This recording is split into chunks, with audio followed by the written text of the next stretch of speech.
इस आतंकी हमले में जान गंवाने वालों में राजस्थान और उत्तर प्रदेश के श्रद्धालु शामिल हैं। बस के ड्राइवर और कंडक्टर की भी मौत हो चुकी है। जम्मू कश्मीर के एलजी मनोज सिन्हा ने थोड़ी देर पहले घायलों से अस्पताल में जाकर मुलाकात की, उनका हालचाल जाना, हर संभव मदद का भरोसा भी दिया है। मनोज सिन्हा ने आतंकियों और उनके आकाओं को साफ साफ पैगाम दे दिया और कहा कि इस हमले के गुनहगारों को किसी भी कीमत पर बख्शा नहीं जाएगा। बस के ड्राइवर को आतंकवादियों ने निशाना बनाया, जिससे बस और खाई में गिरी। अब तक की सूचना के हिसाब से 9 लोगों की मृत्यु हुई है और 37 लोग घायल। ज्वाइंट ऑपरेशन पुलिस, सीआरपीएफ और आर्मी ने लॉन्च किया हुआ। जो लोग भी इसके लिए जिम्मेदार हैं उनको निश्चित रूप से दंड मिले, इसका प्रयास हो रहा है। डीजीपी स्वयं अपनी टीम के साथ मौके पर हैं। सबसे पहली प्राथमिकता हमारी ये है कि जो घायल हैं उनको हर हाल में बचाया जाए। ये हम जानते हैं कि मौत का कोई मुआवजा नहीं होता है, फिर भी उनके परिजनों को एक सहायता के तौर पर 10 लाख रुपए जम्मू कश्मीर प्रशासन ने मजदूरों को और घायल लोगों को 50,000 रुपये देने का फैसला किया है। ये हम देश को आश्वस्त करना चाहते हैं। कल से माननीय प्रधानमंत्री योगी मोदी जी भी मामले पर नजर बनाए हुए हैं। जो लोग भी जिम्मेदार हैं उन्हें बख्शा नहीं जाएगा। एक नापाक कोशिश हुई है कि जम्मू रीजन को भी किसी तरीके से तरमाल में लाया जाए और मुझे लगता है कि एक नापाक कोशिश है जिसे हर हाल में विफल किया जाए। इस वक्त आपके मन में एक सवाल जरूर होगा कि आखिर इस आतंकी हमले के पीछे की असली वजह क्या है। क्या अमन के दुश्मन लोकसभा चुनाव में जम्मू कश्मीर के लोगों की बढ़ती भागीदारी से घबरा गए हैं? आप जरा गौर कीजिएगा। जम्मू कश्मीर में लोकसभा चुनाव इस बार बेहद कामयाब रहा। इस बार वोटिंग परसेंटेज 2019 के मुकाबले बहुत ज्यादा रहा है। जम्मू कश्मीर में वोटिंग के सारे रिकॉर्ड्स भी टूटे, जिससे आतंकी बौखला गए। साथ ही कश्मीर घाटी में तेजी से हालात भी सुधर रहे हैं। वहां अब अमन चैन है। पत्थरबाजी, हिंसा जैसी जो खबरें हर दिन आती थीं, अब बेहद कम आने लगी हैं और इसीलिए हिंदू श्रद्धालुओं में खौफ पैदा करने के लिए आतंकियों ने इस कायराना वारदात को अंजाम दिया है। हम लोग आप बैठे रहे, सिखोड़ी से जा रहे थे कटरा के लिए। वो मतलब अचानक एक तो आतंकवादी गोली चलाने लगा। फिर उसके बाद हम लोग लेट गए, मतलब इनको लेके अपनी वाइफ को।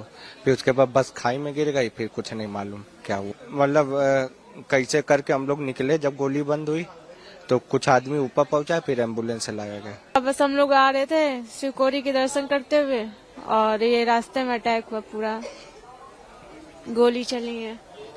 हम लोग शिवकोरी से वापसी आ रहे थे तो एकदम से टेररिस्ट अटैक हुआ। 2 टेररिस्ट दिखे। एक तो इधर विंडो की साइड से पहले अटैक किया उसने, तो मैं बेहोश हो गई। उससे अटैक से मिरर लगा था विंडो का, तो मैं बेहोश हो गई सीट पे जाके।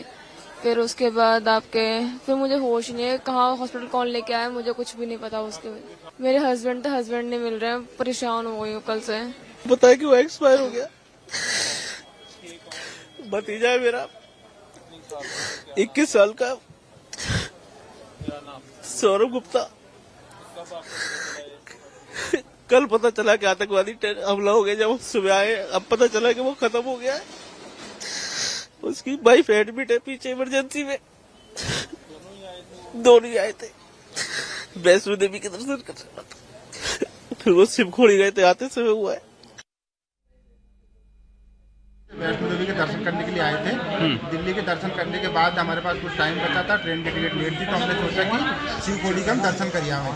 दर्शन करके जैसे हम वहाँ से निकले तो ठीक आधे घंटे बाद हमारी गाड़ी पे कुछ जैसे फायरिंग होना था, ऐसा फटाके से टूटना शुरू हो गया और शीशे से फूट गए और कुछ सेकंडों में हमारी गाड़ी खाई में चली गई।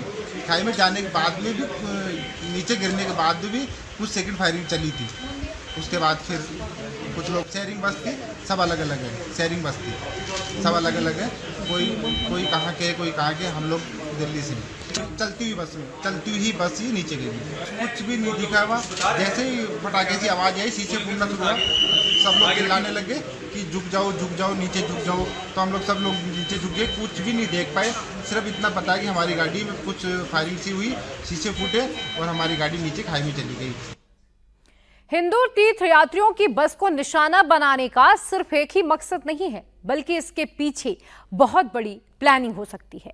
दरअसल 29 जून से अमरनाथ यात्रा की शुरुआत भी होने वाली है। इस यात्रा के लिए रजिस्ट्रेशन भी 15 अप्रैल से चल रहे हैं। अमरनाथ यात्रा 19 अगस्त यानी कि रक्षाबंधन के दिन तक चलेगी, लेकिन उससे पहले इस तरह का हमला आतंकियों के मंसूबे साफ तौर पर जाहिर करता है। हमारे साथ जम्मू कश्मीर के पूर्व डिप्टी सीएम कविंदर गुप्ता जी हैं। सर, एक आतंकी हमला हुआ जिसमें 9 लोगों की शहादत हो गई, उनकी जान चली गई, क्या कहेंगे आप?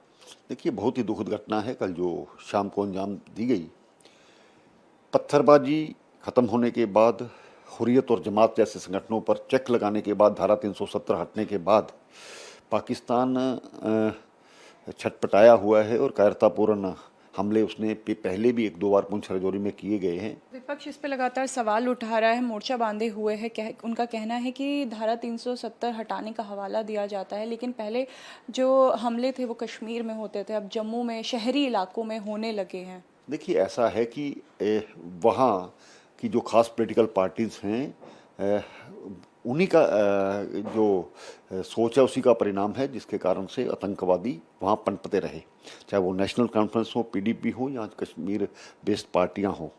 तो इस शहादत पर भी राजनीति करते हैं और सेना पर सवाल उठाते हैं, उन पर सवाल उठाते हैं, ये गलत है।